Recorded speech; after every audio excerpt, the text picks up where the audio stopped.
Hi guys! Another day, another client. So ngayon guys, meron kaming pupuntahan sa Calatagan at isa itong resort. And ito yung referral ng client namin na si Sir Ding. At ang business niya ay solar. So kung gusto nyo guys na umorder ng solar and magpagawa nito, pwede kayong mag-contact sa kanya guys. So ngayon guys, yung client namin sa Calatagan sa resort, gusto niya kami yung mag-handle ng kanyang social media. And ano pang hinihintay nyo guys? Tara, samahan nyo kami. Ayun guys, tara. Puntahan na natin yung client natin papuntang Calatagan. So guys, 30 minutes lang yung biyahe papunta doon kasi malapit lang yung Nasugbu, Batangas. Habang nasa biyahe kami guys, pinag-usapan na po namin kung ano yung mga best na offer na pwede namin ibigay kay sir.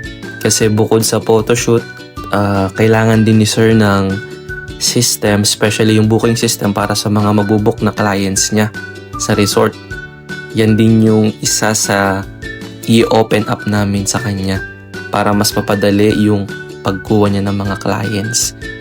Ayan. So, 30 minutes lang guys ang biyahe papunta doon. Maya-maya nandiyan na din kami. Ayun, touchdown. Nandito na po kami sa location ng resort ni sir. Ang pangalan ng resort, ulitin ko lang po uli guys, ay La Granja. Ayan, so mapapark lang po ko. Actually si sir wala po siya, lumabas lang po siya. May pinuntahan lang po siya. Mamaya-maya napabalik na po siya dyan sa resort. Ang nag-welcome po sa amin sa resort sa La Granja ay ang kanyang anak. Ayan, nakita namin yung swimming pool guys, ang ganda. Lalong-lalo na yung mga iba pang spots dyan. Nung nakita namin guys, sobrang na-amaze kami. Actually, mag-open pa lang ito this February officially sa lahat. Yan guys, nag-uusap na kami ng team kung ano yung gagawin namin. Ayan guys, na-meet ko na yung manager ng La Granja. Ayan, so habang wala si sir, tinake ko na yung opportunity guys na makausap siya. Ayan, nag-usap kami. Ayan, pinag-usapan namin kung paano ay matutulungan yung resort. Lalo na yung mga pinag-usapan ng team. Ayan guys, nandito na si Sir Paul. Ayan, dumating na siya. Nag-meeting na kami. Pinag-usapan na namin yung mga senaryo na mangyayari doon sa kanyang resort. And after ng meeting guys, pinuntahan namin yung mga gandang spots dito sa resort. Ito guys ang kanilang mini kubo. So, pwede guys doon mag-partner lang kasi maliit lang siya. And then guys, yan, marami pang magagandang spots. And actually guys, meron ding pambata na swimming pool. So, and then may pang-adult din. Ayan, yan ang kinagandaan dito sa La Granja guys. Sobrang ganda talaga. And ito pa guys, ang pinaka the best.